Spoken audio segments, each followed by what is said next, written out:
สบายดีทุกคนเป็นไผกระถามเพราะว่าข่อยคือหุ่นดีแท้เห็นอย่างบ่รู้ข่อยจะบอกเคล็ดลับมาฟังกัน นี่ทุกคนใครอยากหุ่นดีเพราะกลสาสวยก่อยนี่หุ่นดีรถ ย่อเห็นว่าหุ่นน้อยบอบบางสิกลสาก็ได้เด้อทุกคนบันเห็นบัน เบิ่งบรรยากาศสวนของข่อยงามบ่งามบ่สวนน้อยเอาอาหารปลาให้กินวันดี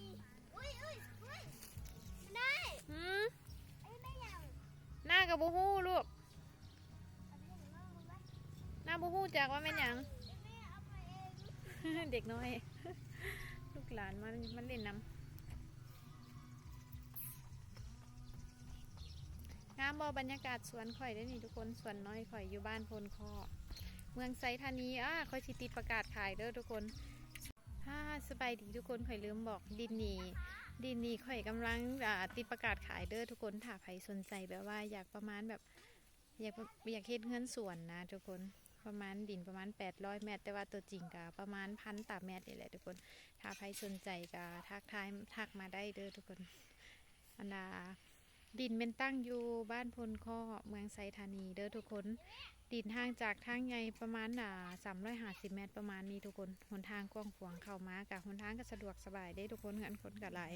บรรยากาศก็ดีทุกคน ถ้าใครสนใจก็ทักมาเด้อใครกำลังมองหาแบบว่าอยากได้บ้านสวนเลี้ยงเป็ดเลี้ยงไก่กลนหนองสาอย่างประมาณนี้นะนี่มันหนองสาของข่อยทุกคน เห็นบ่ หนองสาข่อยก้นเองเด้นี่นะมึงแม่นี่ก้นเองทุกคนก้นเองประมาณนี้เด้อทุกคนถ้าใครสนใจก็ทักมาหาข่อยได้เด้อทุกคนเนื้อที่800 เมตรทุกคน บ๊ายบายเด้อนี่เด้อทุกคนติดต่อมาทางเบอร์นี้เลยเด้อทุกคน